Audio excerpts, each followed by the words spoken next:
right, good morning, everyone. Come on in and grab your seat. I know it's a little bit different. Usually I have the smooth transition of Dave's fancy music, but unfortunately you have me. So let's flip over to Matthew chapter 14, if you wouldn't mind. We finished 1 Corinthians 16 last week and just kind of taking not really a break, but before we get into 2 Corinthians chapter 1, I'm excited about it. It's one of my favorite letters that Paul's written. It's just ministered to me over the years.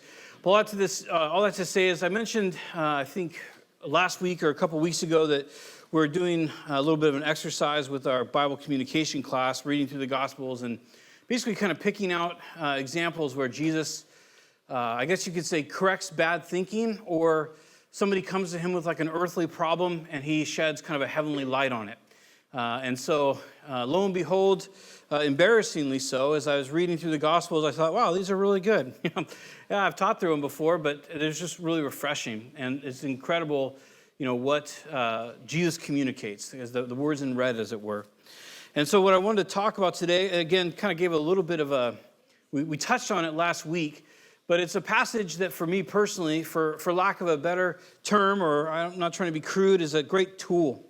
Been a tool in my own life, something that's really helped me to deal with doubt or fear or disgruntlement and things like that. Because I think a lot of times what can happen to us as Christians is we have feelings, some of us, right? We have feelings, we have emotional responses and all these different things, but we don't know how to process them and do them. And you might think, oh, you're going to get into some new... No, I'm just going to talk about how humans work and how God has given us a divine way to work through how we feel, to work through what's going on in our lives, and to not just deny it and say, well, I deny myself and I'm following Jesus. That's cool, but a lot of times we have to come back to and understand why we're dealing with the things that we're dealing. Why are we having the habitual thoughts that we're having? Why do we always feel certain ways? And really to find victory over those things. And there's spiritual, phraseology for that. You could call them strongholds or, different things, but we're just going to talk about dealing with doubt. How do I deal with doubt in my life? Because I think doubt is something that oftentimes, and I can't, and I don't want to try to ascribe to you what your personal journey is like, but I think of my own personal journey in Romans chapter 7, in verse 21, Paul makes this comment that I would say is probably like a life verse. If you're a new Christian or you haven't been around those circles, a life verse is something that people refer to say it's ministered to me through my whole life. And it's an interesting one. It might be a little bit different, but Paul says this, speaking of sin and working through sin in his life and attitudes, he says, even when I would do good, evil is always present with me. And it makes me a little bit ashamed to admit it, I suppose, but that's what I feel like my own life is like, that even when I have the best intentions and even when I have the best plans, it's like Cain, sin is waiting at the door, it's crouching, right?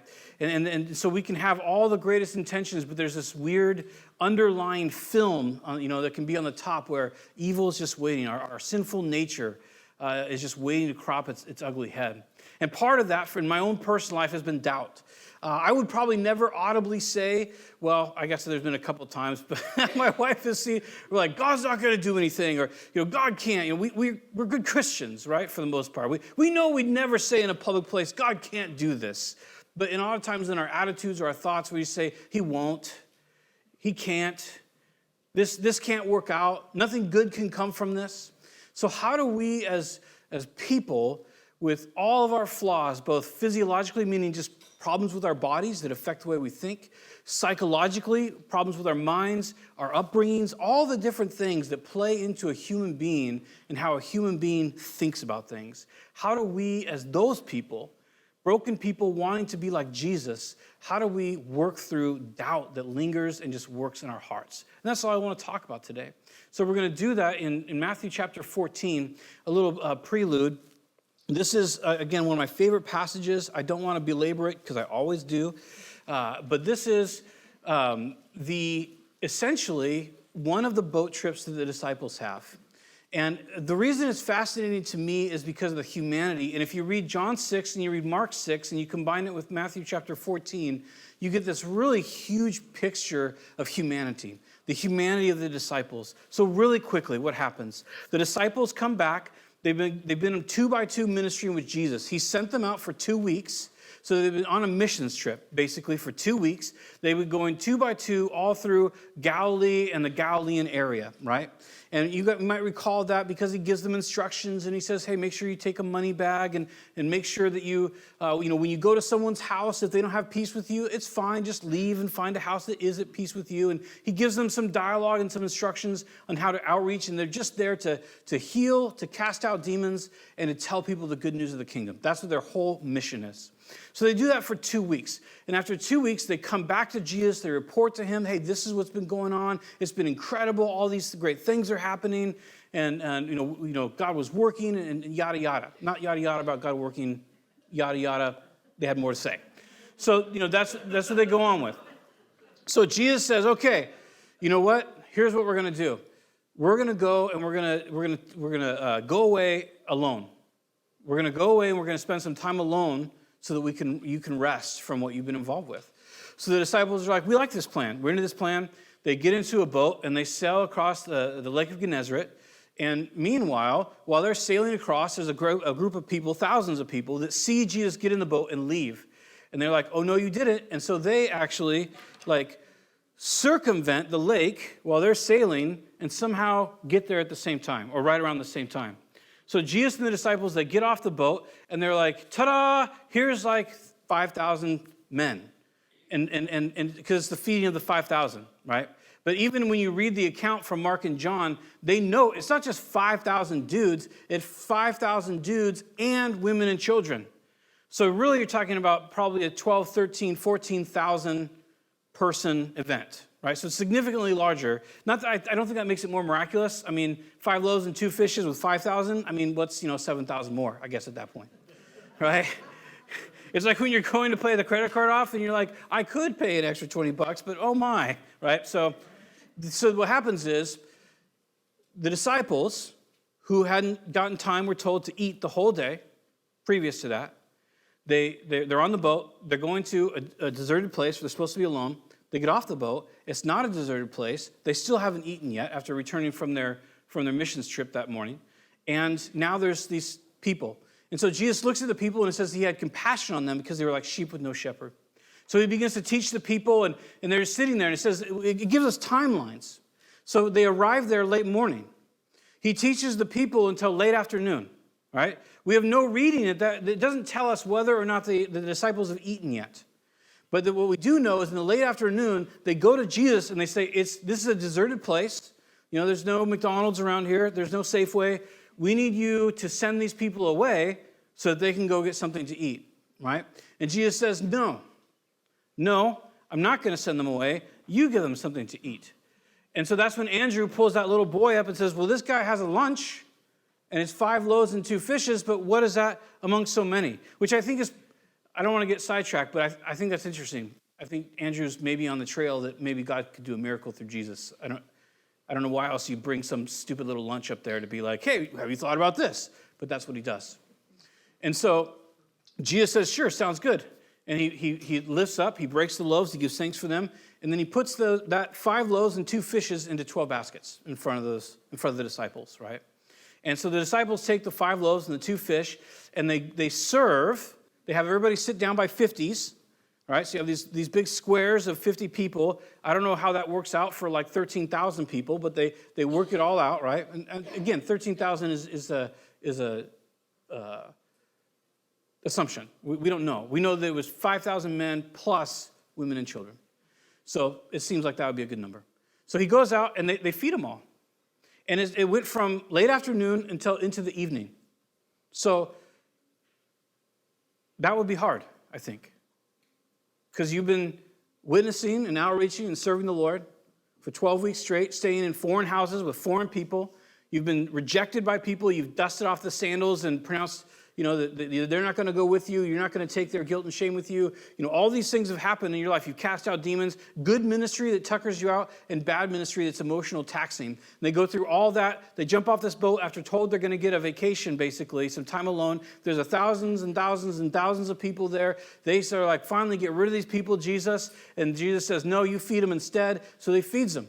They feed them for hours. Right? So then the evening comes, and that's what we're going to pick up. We're picking up in the evening after they fed the people. So in Matthew chapter 14 and verse 22, it says, immediately Jesus made the disciples get into the boat and go on ahead of him to the other side, while he dismissed the crowd. After he had dismissed them, he went up on a mountain by himself to pray. Later that night, he was there alone. And the boat was already a considerable distance from the land, buffeted by the waves because the wind was against it. Shortly before dawn, Jesus went out to them, walking on the lake. And when the disciples saw him walking on the lake, they were terrified. "It's a ghost," they said, and they cried out in fear. But Jesus immediately said to them, "Take courage, it is I, don't be afraid." "Lord, if it is you," Peter replied, "tell me to come to you on the water." "Come," he said. Then Peter got down out of the boat and walked on the water and came toward Jesus. But when he saw the wind, he was afraid, and beginning to sink, cried out, "Lord, save me." Immediately Jesus stretched out his hand and caught him. "You of little faith," he said, "why did you doubt?" And when they climbed into the boat, the wind died down, and then those who were in the boat worshipped him, saying, "Truly, you are the Son of God." When they had crossed over, they landed at Gennesaret, and when the men of that place recognized Jesus, they sent word to all the surrounding country. People brought all their sick to him and begged him to let the sick just touch the edge of his cloak, and all who touched it were healed. Now, we know from Mark in his gospel, in Mark chapter 6, and I think this is what we talked about last week, so I want to be brief with it. We know the heart condition of the disciples because Mark tells us, I think it's in verse 48 or 49, right around there, Mark tells us that when Jesus gets into the boat, that the wind dies down and they worship him, and he includes something that's really important for our lives. And this sounds melodramatic, but it really is. It says that they worshiped him because they observed that he calmed the wind and the waves, but it says that they gained no insight from the miracle of the loaves. That's just something I've always carried with me, not because I'm awesome, but because I'm scared to death that I'm that kind of person. The fact that I'm low blood sugar, I was promised a vacation I didn't get. I was told, I had a great suggestion for Jesus of how him to handle ministry, and he rejected it and made me do it instead. Right? And then it took hours to do it, and then I got commanded to get into a boat. I rowed against the wind for about 8 or 9 hours. It says, this translation says about dawn. The literal translation is the fourth watch of the night, which is between 3 to 6 a.m. So just think of your timeline. You've come back from a mission trip. It's the morning. Jesus says, let's go somewhere to be alone and rest. You say, good call. You sail across. All these people run or like jog or whatever in the desert. You're like, what are you guys, nuts? And they come and they meet Jesus. All right, so it's been that time in the morning. You haven't eaten yet. You get out of the boat. You have to watch Jesus minister to these people that you're not even happy about being there. Then you tell him, send them away. He doesn't send them away. He says, you feed them instead. You feed them. It's evening. Jesus says, now go get in that boat. You're like, okay. You go get in the boat. He says, go to the other side of the lake. You say, okay, I'll go to the other side of the lake. You row for 8 to 9 hours. It's evening. Now it's almost dawn. You've probably eaten one time while you were handing out all that food to other people. And then you see a ghost, what you think is a ghost. And that whole time, your heart is hardened. That's wild. So the fact that a person could sit there for hours, and I mean, just the fact that you could see Jesus take 5 loaves and 2 fishes, these are not like giant, swordfish. These are like little Lake Gennesaret fish. The fact that you could see him divide those up into 12 separate baskets, and then you could hand all that food out. Literally be the perpetrator of the miracle, the one who's carrying it out, who's doing the will of God. This is all in the middle of the will of God. And still go through that and not realize anything new or incredible about Jesus. That's what it means. It's just unthinkable to me. It scares the daylights out of me, to be honest. Because I could absolutely do that, and I'm sure I have. I have no doubt that I have missed out on God revealing himself in my life because I was upset about what he was doing in my life. Does that make sense? And so in this story we see human beings trying to work through disappointment, anger, toil, hard work, all those things, and how they fear, and how God calls them to work through those things because it's opportunity. Here's the thing about God's work, and you guys probably already know this. You and I get to decide how involved we are in what God has for us. We do. You decide how holy you are. God decided how righteous you would be because he made you right with him, right? We know that righteousness comes by faith. In other words, my right standing with God has nothing to do with me or my sin or anything because Christ took care of it at Calvary. That's the miracle of the gospel. The fact that Christ died for sin, that he paid the debt that we owe, right? He paid that debt eternally with his blood. And when we trusted in him, we were given that righteousness. That's one of the reasons 2 Corinthians is such a great letter. In 2 Corinthians 5, Paul again lays out this reality that he became sin, both allegorically and literally, that Christ took sin in himself, that he bore it in himself on the tree, all sin of humanity, and that his Father judged him for every single sin and our own very nature for all eternity in Christ. He took all the judgment that every human on the planet is due.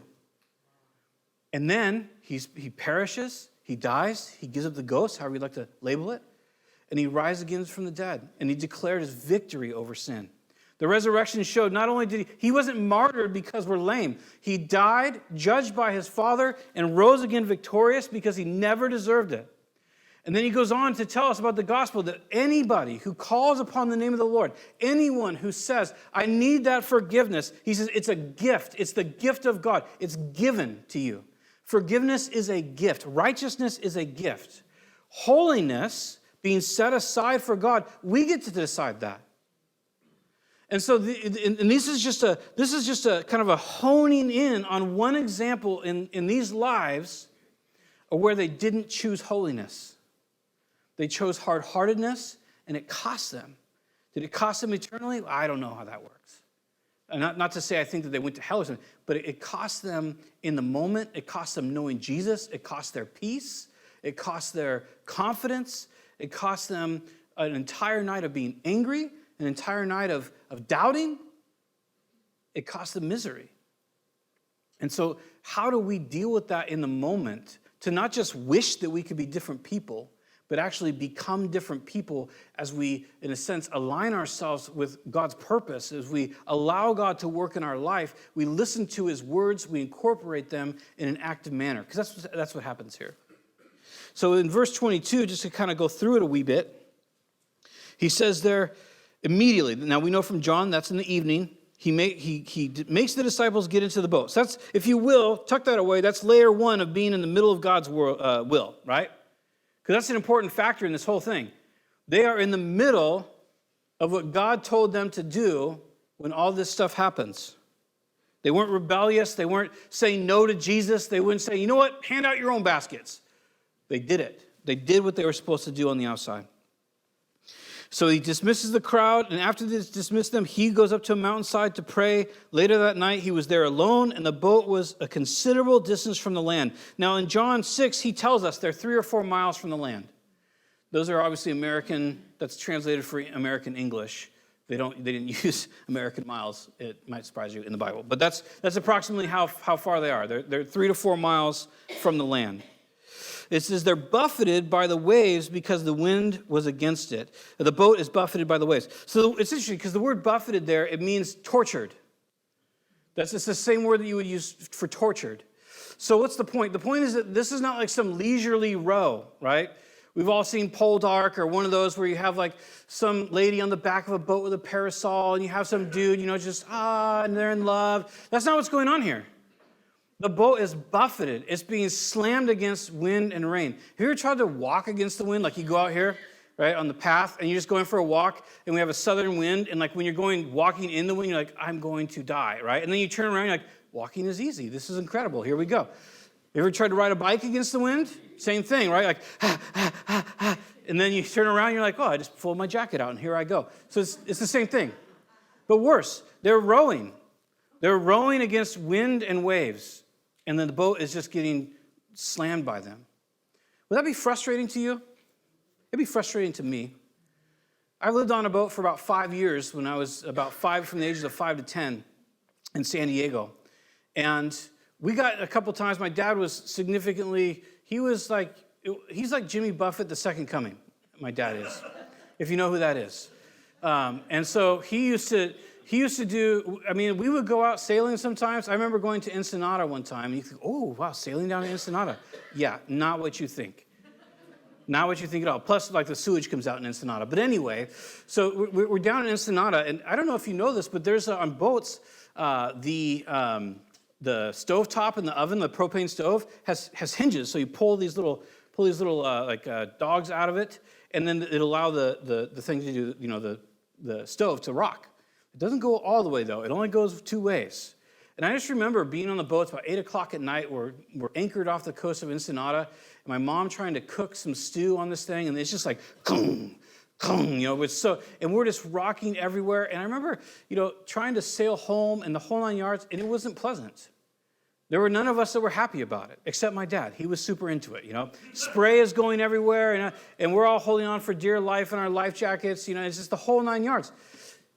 It's scary stuff. That's the thing about boats, right? You don't just pull over if a boat goes bad. You're not like, well, the engine died. We'll just get off right here. Catch a bus, right? You have to start involving the Coast Guard, whatever it might be. And so all I'm trying to point out is that if you put yourself in this situation with the timeline, with the hunger, with the serving, with the promises or things that they thought that they were due that they didn't get, all those things, they prompt something in humans, don't they? They prompt anger, they prompt frustration, they prompt anxiety, they prompt depression, right? They prompt fear. All those things in humans, that's what happens, right? And so Jesus, again, sends them away. They go on their boat ride. He goes to pray. Now we know from Mark there's cool insights because he says, and seeing them from the mountaintop. So from Mark, he tells us that Christ supernaturally, through the darkness, whether there's rain and storms or whatever, he sees them. And so he goes to walk to them. So if we continue reading here, it says they were considerable way from the land, buffeted by the winds because the wind was against them, and shortly before dawn, so again, that's how we get our evening to 3 to 6 a.m., so, possibly as long as 12 hours, shortly before dawn, Jesus went out to them walking on the lake. Now, the cool thing is, another interesting thing that Mark gives us, it says, and he would have passed them by. So he sees them from the mountain, he sees them rowing and struggling against the wind on the boat trip that he sent them on. And Mark's commentary is he was going to walk right by him. He wasn't planning on stopping at the boat. It was just like, okay, you're doing what you're doing, I'm doing what I'm doing. You're doing what I called you to do, I'm over here walking, we're both going to end up in the same place. But they, instead, it says it says them walking on the lake, verse 26, when the disciples saw him walking on the lake, they were terrified. It's a ghost, they said, and they cried out in fear. Now this is really interesting. So, once again, forgive me for the reiteration, the repetitiveness. We can all agree they're in the will of God, right? We know from Mark, and if you don't believe me, and I don't mean that in a sarcastic, weird way, you can look at it in Mark chapter 4, or actually Mark chapter 6. Their hearts are hardened right now. They're upset by what they're going through. They come to this place in the middle of the will of God that they're not really happy about, and then they see something out on the ocean. But their response to it is, this is an apparition. This is some sort of supernatural apparition. And the weird thing about ghosts is that nobody really knows what they are or if they're real. I'm not trying to start an argument about where demons came from, or I don't care. It doesn't matter to me. I don't care if people see ghosts or don't see ghosts. I don't think it's a big deal if they do. It just is what it is. It could be Satan, whatever. I'm not making a comment on that. Because Jesus is just stronger than ghosts, so I don't even have to sweat it. But my point is that in the middle of the will of God, they come to a very bizarre conclusion, right? This is an apparition. And not only on top of it is it an apparition or some sort of like misty funkiness, but it's going to hurt us. They're afraid of this apparition.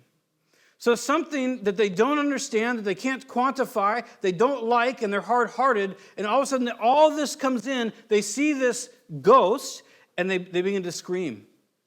And they're terrified, it says. And that's what it means they were shaking. And so the question becomes, why were they so afraid?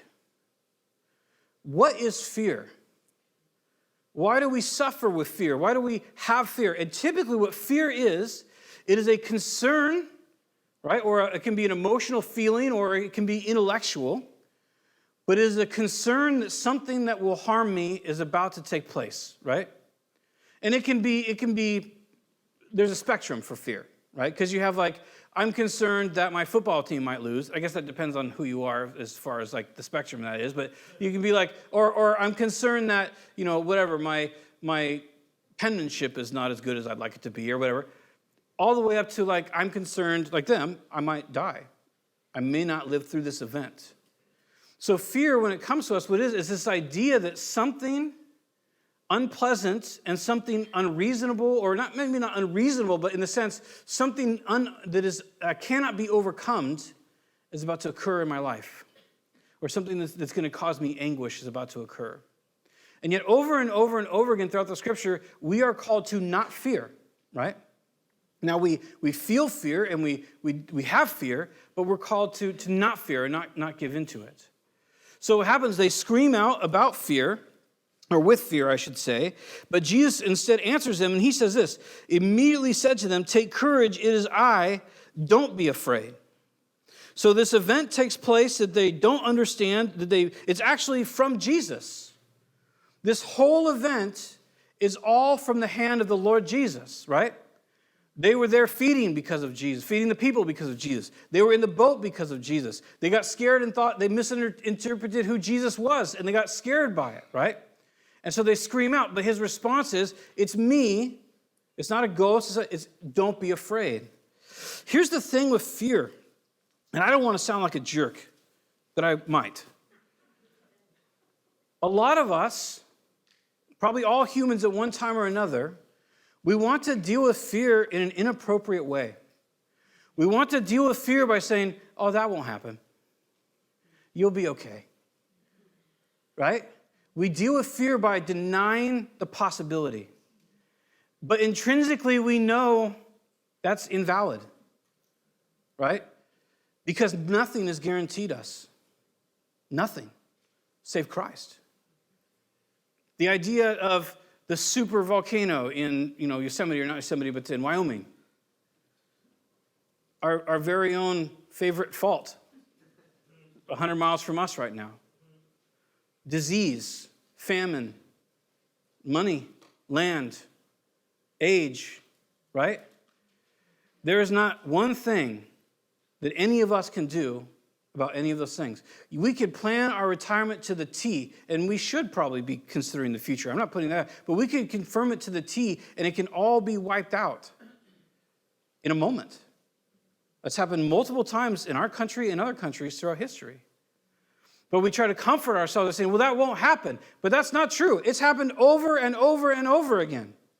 We live in a very weird time in the world right now where in general, especially for our country, we've had over 200 years of locally peace. I realize we have the Gulf Wars in Korea, and I'm not minimizing those. But in our country, where we live, we've had peace.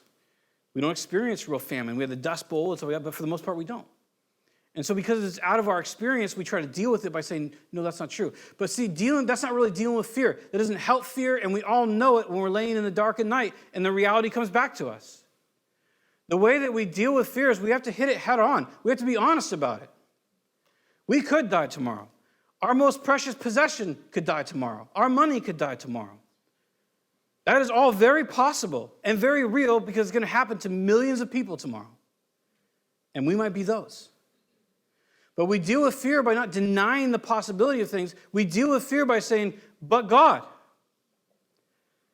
So I may have the worst thing I can imagine in my life happen to me, and I can say, you know what? The Lord is able to bring me through that. See, what happens is sometimes we start off in a wrong way because we say things like this, oh, I could never do that. That's a lie from hell. Oh, I could never be a part of that. Oh, I don't know what I would do if that happened to me. Well, if you want to walk with Jesus, I'll tell you what would happen. You would mourn like crazy. You would weep bitter tears. You'd probably be scared and upset, go through depression and anxiety, and then hopefully the whole time you say, Lord, I need you to work. Lord, I acknowledge that you can fix this. Not maybe the situation, but you can fix me. Lord, I acknowledge that you can get me through the worst of this.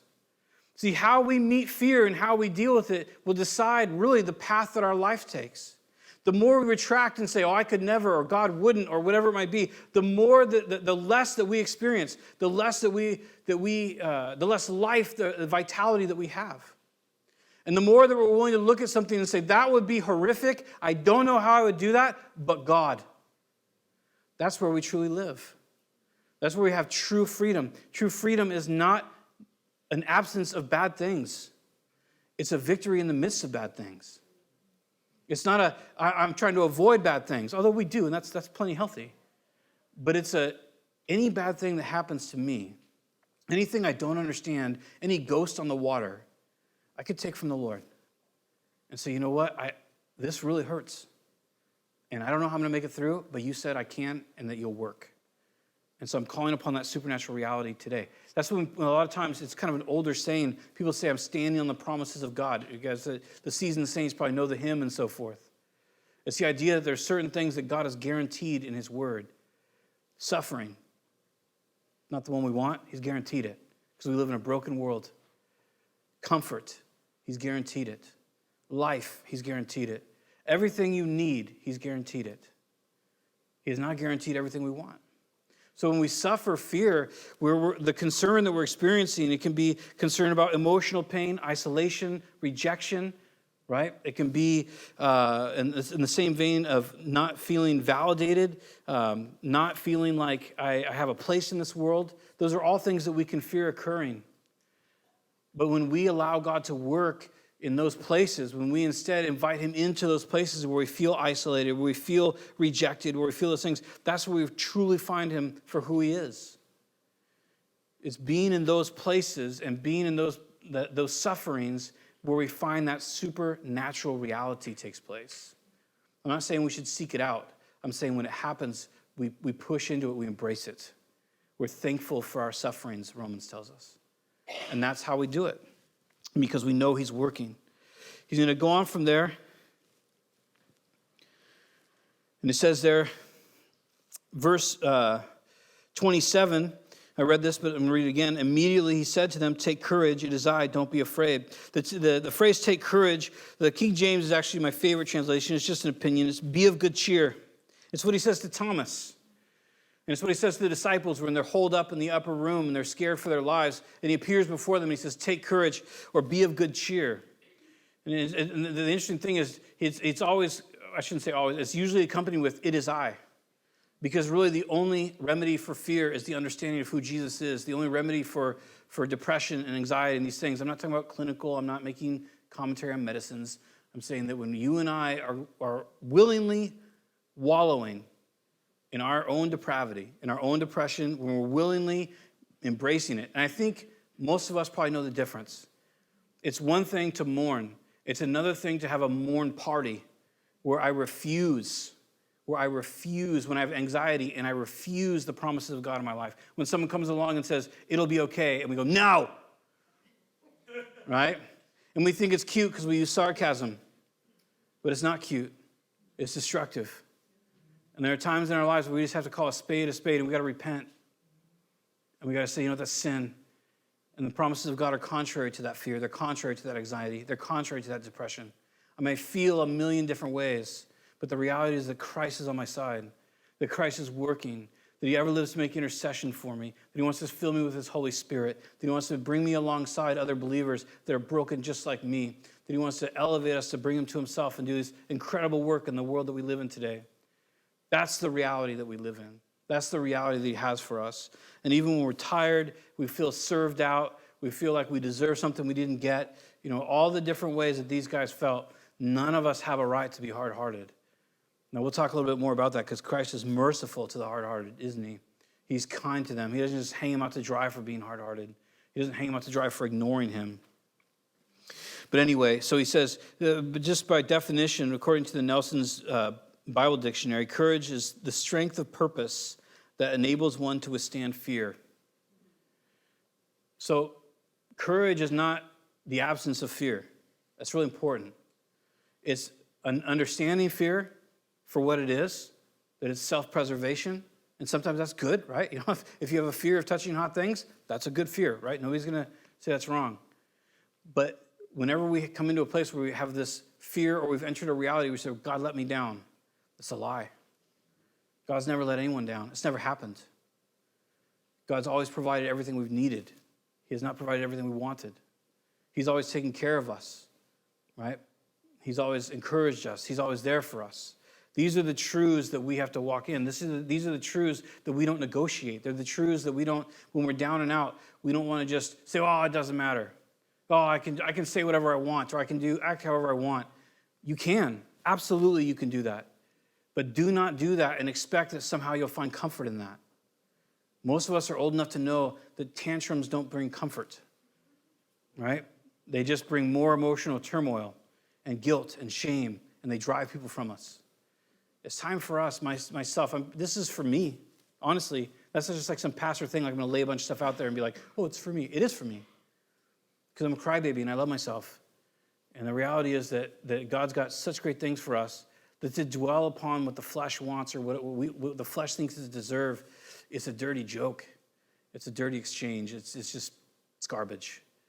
And so here's Jesus, and he's encouraging him. He says, you don't have to be afraid. You can take courage. You can actively, in your mind, say, yes, there is fear. These are reasonable fears, right? It's reasonable to be in a boat that's getting destroyed by waves and go, this is bad, right? This is not a good situation. It's a reasonable fear. But even if they go down with the boat, it's okay, right? Because we're not living for this life. We're living for eternity. So the things that occur in this life, those are the Lord's, right? He decides those things, or at least allows them. I don't know where allowance and decision, one starts and the other ends, but he allows things, and it's the way it is. So he moves on from there. He says, hey, take courage. Consider some things. What is the reality of our purpose? What is the reality of God's purpose? What are his promises? What has he said? Consider those things. Take courage. Take it to yourself. Bring it to yourself, literally. It is I. Don't be afraid.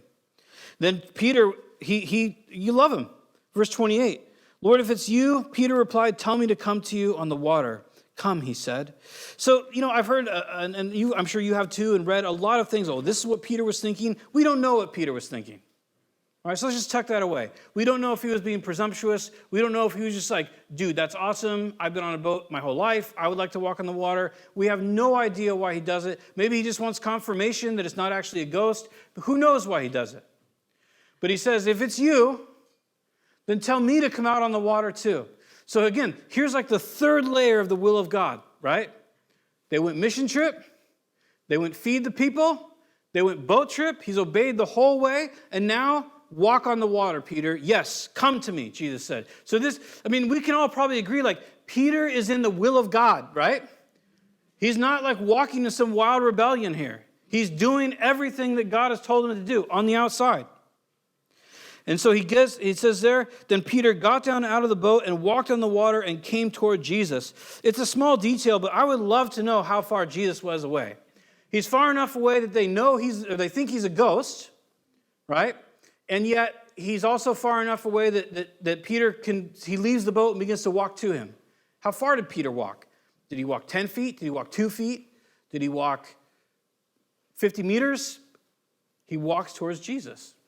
I've also wondered if Jesus is walking that whole way on the water, because did he teleport part way? And I don't think he did.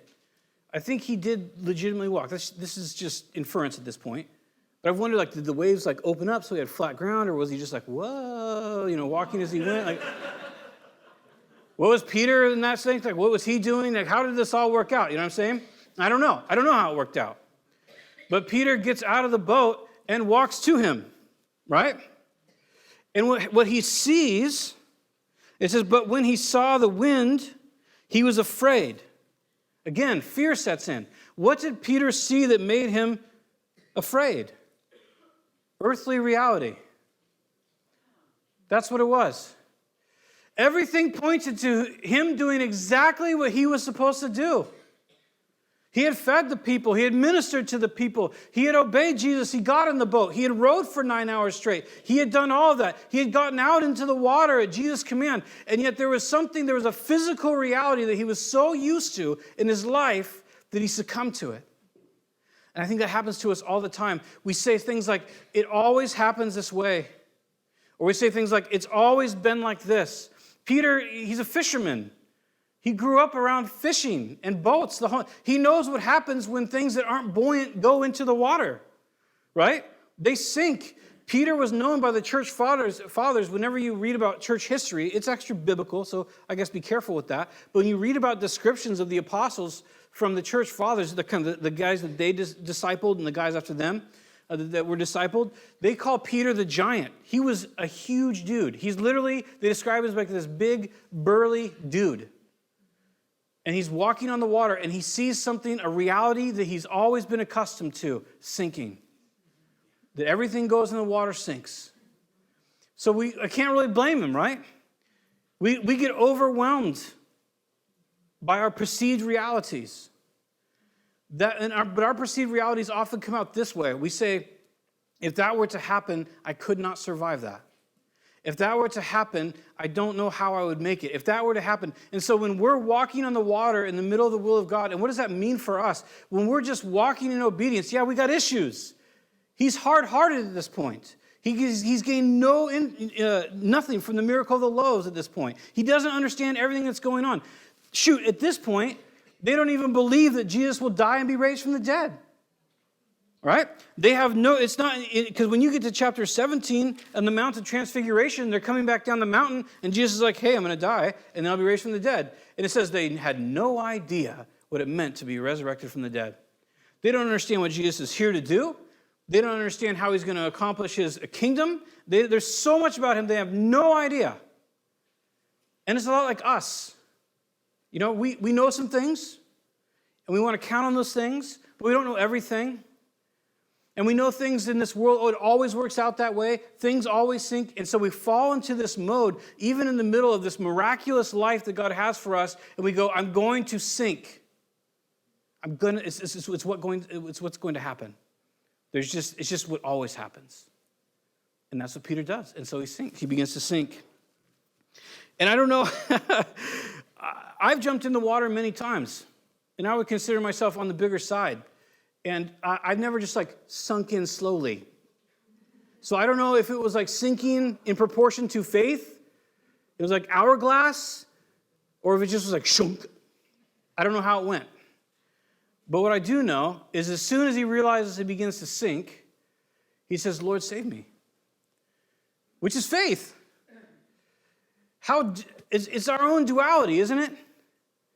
Where we say, I'm in the middle of the will of God, I'm doing what I believe God's called me to do, but I'm sinking now because I also live in this reality that I attribute can overcome God's power in my life, right? That's what I mean. We say this is how it always works out. What we're saying is God has said this about what he can do in my life, but I deny that, not in word, but oftentimes in practice. So I begin to sink and I don't partake of what God has for me, but at the same time I have a little bit of faith and I just cry out, Lord, save me. I'm ruining your dynamic in the middle of your will, in the middle of your promises. And he says, well, when you have enough faith, Pete, and you've taken a dunk, I'll help you out. Why don't you swim back to the boat? Hope you don't drown. He helped him. He helped. This is good news for us. That when we doubt God in the middle of everything, he helps us. There's weird doctrines that get sent around where it's unfortunate because there's like this balance between holiness and grace. I don't even know if it's a balance, really. They coexist at the same time. And somehow, some of us, we reach this point, we reject grace, and we just look at holiness. And we come up with weird doctrines like that God will only help you if you're faithful. That he's only kind to you when you're faithful. That he only has grace for you when you're faithful. That's literally anti-Christ. That's literally anti-grace. Right? Grace is unmerited favor. What is merit? Merit is when you do something to deserve something. That's what merit is, right? If you get a merit reward, what are you getting? You're getting a reward that says, you did something good, so we got you this ribbon, right? That's what you're getting. A demerit is when you did something bad, and so we're shaming you for it, right? And then if you do enough demerits, eventually we will punish you for something. And we take those type of things and we try to apply it to holiness. Holiness is by grace. If we reject holiness, we just become miserable people because we're not experiencing that for which we've been saved for. So we've got to get away from this idea that when I fail, God doesn't have grace for me. Or how many times do I have to fail before God doesn't have grace for me? That's a bizarre question. It's completely against what the scriptures say.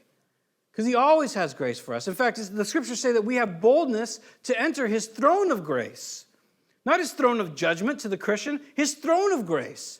We have boldness, meaning I get to just walk right in. I have boldness, not pride, but boldness. I can come anytime I want, and you can too, to where Jesus sits his place of authority, because his place of authority for the Christian is a place of grace, complete favor for you.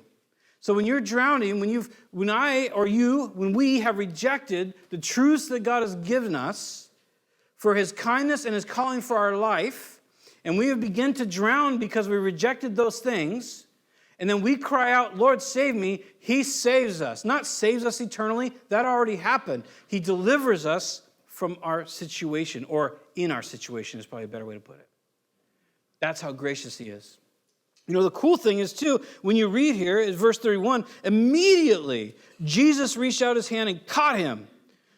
And then he has words to say. You of little faith, why did you doubt? Verse 32, and when they climbed into the boat, the wind died down. We'll come back to verse 31. They, plural, climbed, plural, into the boat. So, you know, it's like the implication is that Peter walked back to the boat, and he himself also climbed back into the boat. Not that Jesus, like firemen, carried him and like chucked him in. Been like, whoa, drop some LBs, Pete, what's going on? You know, or something like that. They both climbed into the boat. That even in his failure, Jesus saves him, and he gets to walk with Jesus back into the boat. And when they're in the boat, the wind dies down. But what about what he says? He says, you of little faith, why did you doubt? Praise God for hard words. Because that would be tough to hear. To hear Jesus say, okay, you're with me, we're walking. Because this is before that, right? If we read, it says, immediately Jesus reached out his hand and caught him. You little faith, he said, why did you doubt? He's right there with them. Again, we don't know how far this is from the boat, but this is not with the fellas. This is just between him and Pete. And it says, and when they climbed into the boat. So he just, whether it was a whisper or whatever it was, he just tells them, you have little faith. You're not exercising truth and applying truth in your life. That's what faith is. Taking truth and walking or acting in a way that corresponds with that truth. Giving it power. Does that make sense? So he says, you're not doing that a lot right now. And then he says, and this is the question, this has been the tool of my own personal life, why did you doubt? Why did you doubt? It's such a great question to ask ourselves when we're experiencing doubt. Why am I doubting right now? Why am I saying to myself right now, you know what God has isn't good enough for me? Or why am I saying, you know what, right now, God can't deliver me out of this? Or why do I say right now, you know what, I don't think what you have is the best, or I don't think you will do what's best for me.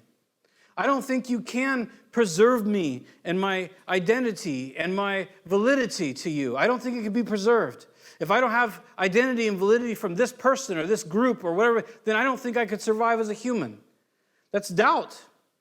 What we're saying is, God, what you're saying is not true.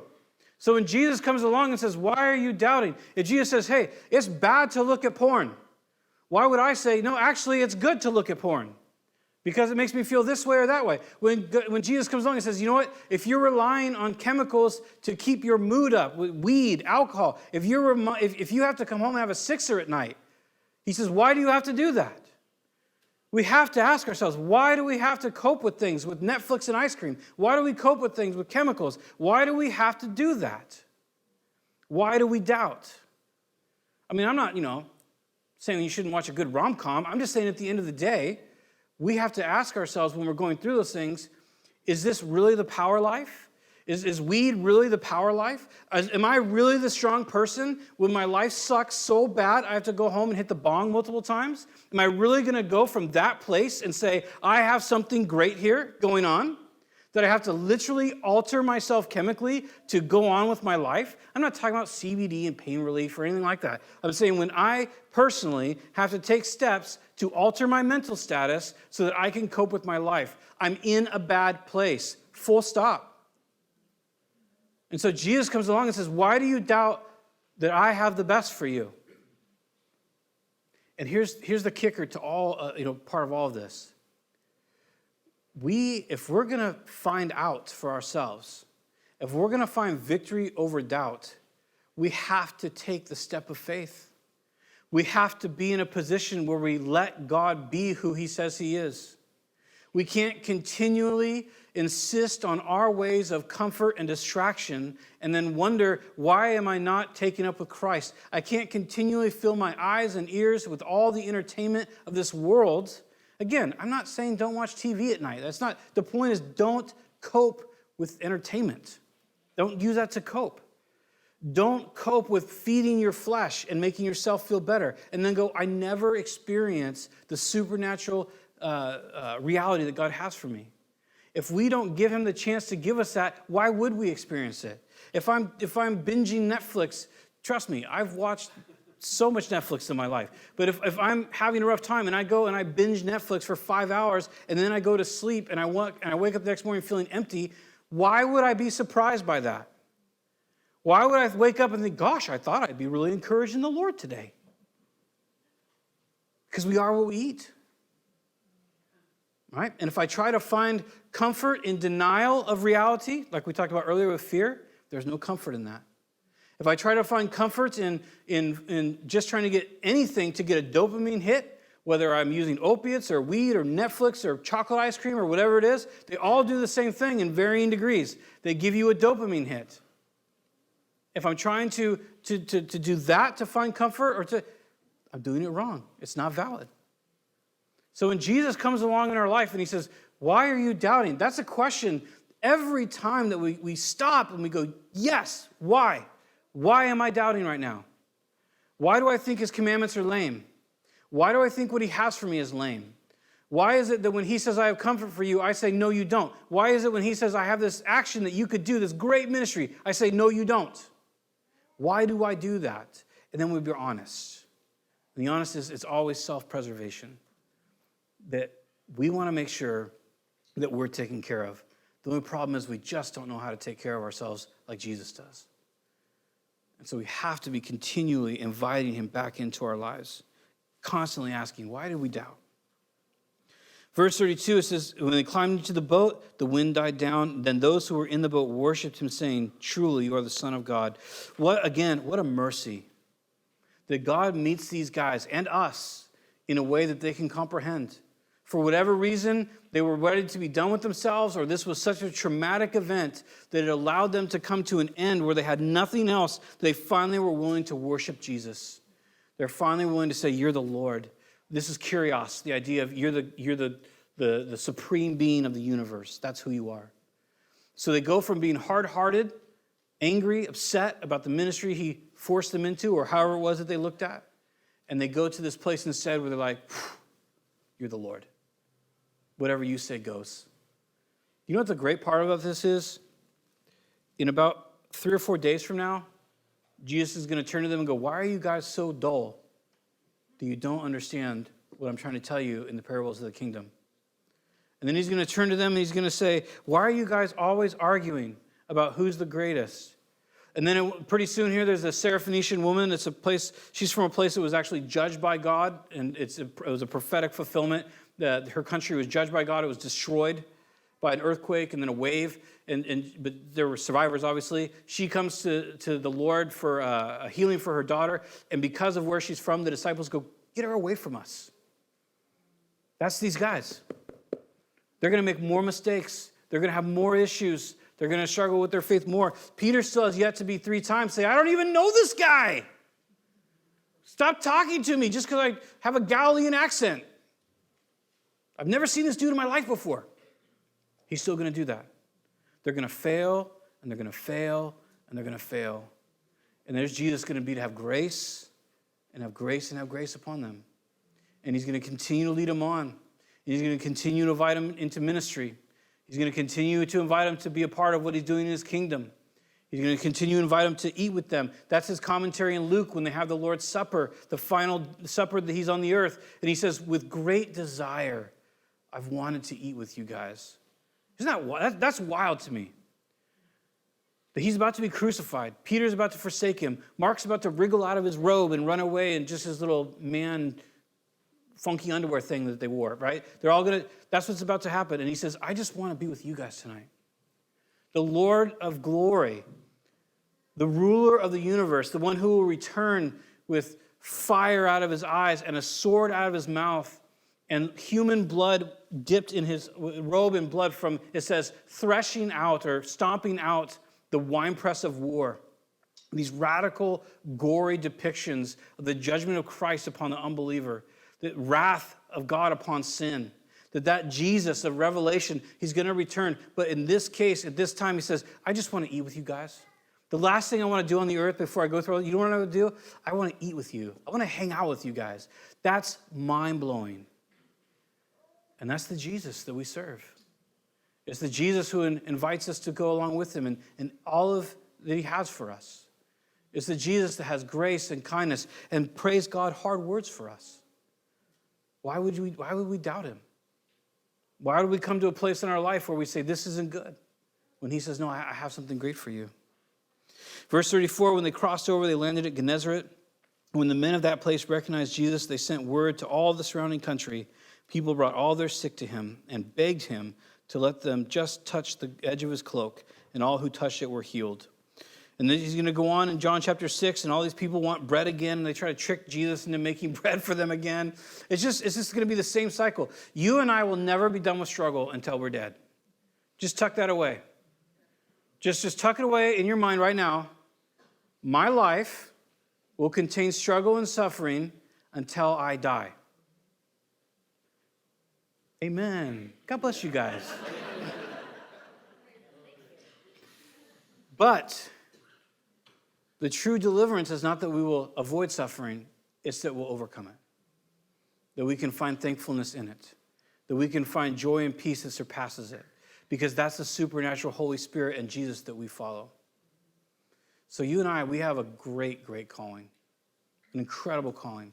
Not just to salvation, but life with Christ. Life with one another. Loving one another. Praying for one another. Eating with one another. Taking care of one another. Meeting people outside the church. Praying for them, loving them. Pouring our lives out for them. Seeing his kingdom grow. And that will all cause travail and difficulty and tiredness and, unfortunately, anger and depression and anxiety when we let it. It'll all bring it in, but it'll be the best possible life that any one of us could ever live. That we would suffer for his namesake, right? That's what he told us. That if we seek to save our lives, we will perish. But if we lay down our lives for his sake, we find it. That's where we find the vitality we've all been searching for. Is right there with Christ. Involved with what he's got for us. Just want to lastly just read something out of Hebrews. It's too long to read the whole thing, but in Hebrews chapter 11, oftentimes affectionately called the Hall of Faith, you see, if you were to read through it, and I encourage you on your own time to check it out, you see what faith, trusting what God said, drove people to do. It says in Hebrews 11, verse 10 about Abraham, it says, for he was not looking to the city with foundations. For he was looking forward to the city with foundations, whose architect and builder is God. And by faith, even Sarah, who was past child age, was unable to bear children. And it goes on. But the point is that in Hebrews 11, Abraham lived this whole life in tents. But he was looking for something else. He wasn't content with the tents. It wasn't about the tents. It wasn't about the sheep and the servants and all that. It wasn't about that for him. It was about seeking for another city. It was about looking for what God had for him. And there's a whole list of all these guys and what they did and stuff, and ladies also. But it says there in verse 32, and this is probably my favorite section. In verse 32, he says, and what more shall I say? I do not have time to tell about Gideon. Gideon is literally hiding from the Midianite army, threshing in a wine press. So if you're not familiar with threshing, they would just have these kind of like broom things, and they would take the harvest, and then after they kind of sifted it, they would throw it in the air, and the wind was supposed to blow away the chaff, and the heavier wheat falls to the ground. Well, he's in a wine press. Where's the wind in a wine press? It's not there. He's not a mighty man. In fact, when the angel says, God's going to use you, Gideon, to deliver my people, he's like, yeah, my tribe is really small, and my family's kind of the weakest of the whole tribe, and I'm kind of the weakest out of my family, and I'm hiding. That's Gideon. Yet here we are, we're reading about him, and he's in this hall of faith, as it were. Barak, there's another great one. Barak, I've chosen you to go and deliver my people. Yeah, I'm really scared. Not unless this lady helps me out. That was Barak. And it's basically through this other woman's bravery that he rises up and helps to deliver Israel. Samson. Whoa, okay, Samson. Yeah, here's a dude, right, that takes a Nazirite vow. So you're not supposed to touch grapes. You're not supposed to touch anything dead. You're supposed to let your hair grow. And you're not supposed to, basically, there's some other stuff. Where do you see Samson? In a vineyard, getting honey out of a lion's corpse. Okay, great man of faith. He sees this good-looking little lady from the tribes are not from, not the tribes, but the people groups are not from they're not supposed to marry from. And he says, hey, Pops, go give me that woman. And his dad says, okay, and brings her. And then every day she hounds him like, where do you get your strength? Because she's like a Philistine spy. And he toys with her. And then one day he tells her, if you cut off my hair, that's how it happens. He's in the hall of faith. These are all pretty, people with some substantial failures, I would say. Right? Would any of us look at Samson and be like, yeah, I wish he was my dad? Probably not. Right? Would any of us look at Gideon and be like, well, yeah, definitely, mighty man of God. That dude's legit. No, we'd be like, really? You're going to choose that coward? Come on. But they're all people that just decided to trust God. And in the midst of crazy failures, Japheth, David, Samuel, and the prophets, who through faith conquered kingdoms, administered justice, and gained what was promised, and shut the mouths of lions. We love that part. We're like, yeah, quenched the fury of the flames, escaped the edge of the sword, whose weakness was turned into strength, and who became powerful in battle and routed foreign armies. Women received back their dead, raised to life again. There were others who were tortured. Whoa. What? Refusing to be released so that they may gain even better resurrection. Some faced jeers and flogging, and even chains and imprisonment. They were put to death by stoning. They were sawn in two. They were killed by the sword. They went about in sheepskins and goatskins, destitute, persecuted, and mistreated. The world was not worthy of them. They wandered in deserts and mountains, living in caves and holes in the ground. These were all commended for their faith, yet none of them received what they had been promised, since that God had planned something better for us, so that only together with us they would be made perfect. Now he's talking about, the last part's emerging. He's talking about how the old covenant fits in with the new covenant, and when we all inherit together, old covenant and new covenant Christian or saints. But the point is this, we're all about the first part. Putting fury of flames, go out flames, sword, receiving dead back, Oh, and we get tortured. No, thank you. How do I avoid that part? How do I just have like the victory part? No, that is the victory. To be able to testify in the worst of times of God's goodness. That's victory. He says the world weren't worthy of these people. We elevate people all the time that have all this stuff, success and fame and, fancy clothes or whatever, I don't know. But the people that the world was not deserving of were people that wore camel skin, that just had nothing, that lived in holes. They were just people that would come out and tell their people what God wanted to do. And he said, these are the people, all people have value, but he says, these are the people that had kingdom value. These are the people that God looked on and said, wow, I love being around you. Verse 12 says, therefore, since we are surrounded by such a great cloud of witnesses. Who are the witnesses? These people. That's the point that he's making. He's now translating it to us, and he says, because we have all these witnesses. It doesn't mean that they're like all in a cloud going like, oh, what's going on earth? The idea is the cloud of witnesses, meaning that God could call all these people to witness to us of his fidelity and of his goodness. It's not that they're witnesses of us, they're witnesses to us. Does that make sense? And he says, we have this great cloud of witnesses, all these people that were tortured and had difficulties, that we have them. And it says, let us throw off, because we have this, let us throw off everything that hinders and the sin that so easily entangles. And let us run with perseverance the race marked out for us, fixing our eyes on Jesus, the pioneer and the perfecter of faith. For the joy set before him, he endured the cross, scorning the shame, and sat down at the right hand of the throne of God. Consider him who endured such opposition from sinners, so that you will not grow weary and lose heart. So he says, we have all these witnesses. And because all these people can tell us, and they will tell us how worth it is to throw off everything for Christ. First he says, throw off everything that hinders. Only you know this. What hinders you from following Jesus? Don't shout it out. I don't want to know. What hinders you from following Jesus? Only you know that. If something pops into your mind, the Spirit ministers to you, there's something hindering you, get rid of it. Not because it's easy, but because it's the way to life. Get rid of it. What hinders you? Secondly, the sin that so easily overtakes us. Or maybe you've heard the term besetting sin. In this case, he says it's the sin that so easily entangles us. What sin in your life easily entangles you? It always just grabs you. Is it pride? Is it lust? Is it covetousness? Is it anger? What always grabs you? What wraps you around the leg every time you're about to break free? Get help for that. Seriously. Find somebody you trust. So will you pray with me? I always act the idiot. When? I always sin when? Anybody ever questions me, I just turn into a rage monster because of my pride. I want to repent. Will you walk with me through that? Will you pray with me about this? Every time I watch this show, it makes me feel lonely. Stop watching that show.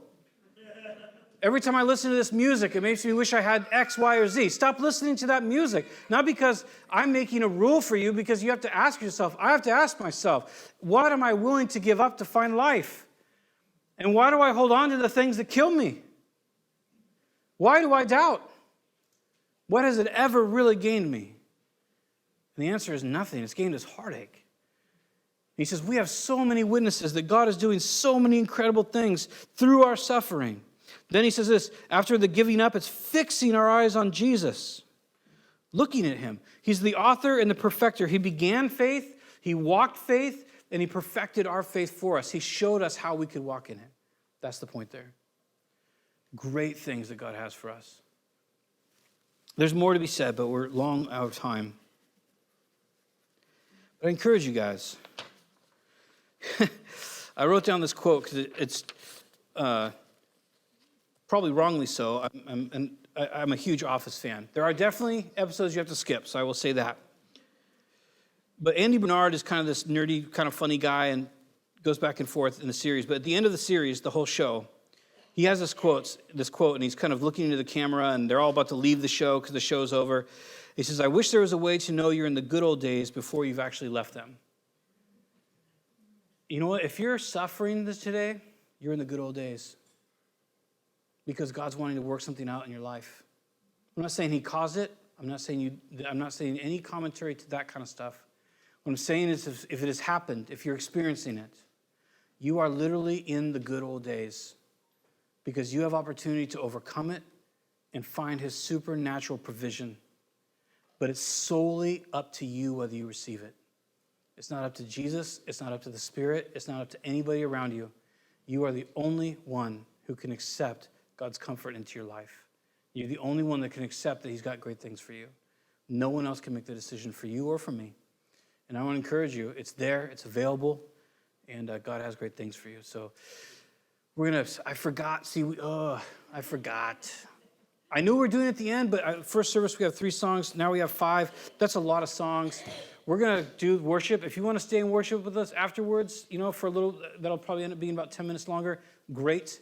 If you feel like, I got to go, hey, God bless you. There's no condemnation here. I mean, I might think a little less of you. I'm just kidding. I am totally kidding. I probably shouldn't joke about that. I really won't think that at all. It doesn't matter what I think anyway. I'm a loser. So, chase the Lord. Chase him. Keep your eye on him. Father, thank you for your word and its encouragement. Lord, we thank you for all the saints of old that went before us, the witnesses that had tremendous failure in their lives, just like we do, and you had grace for them. I think you have grace for us. You have calling for us. You have so much for us.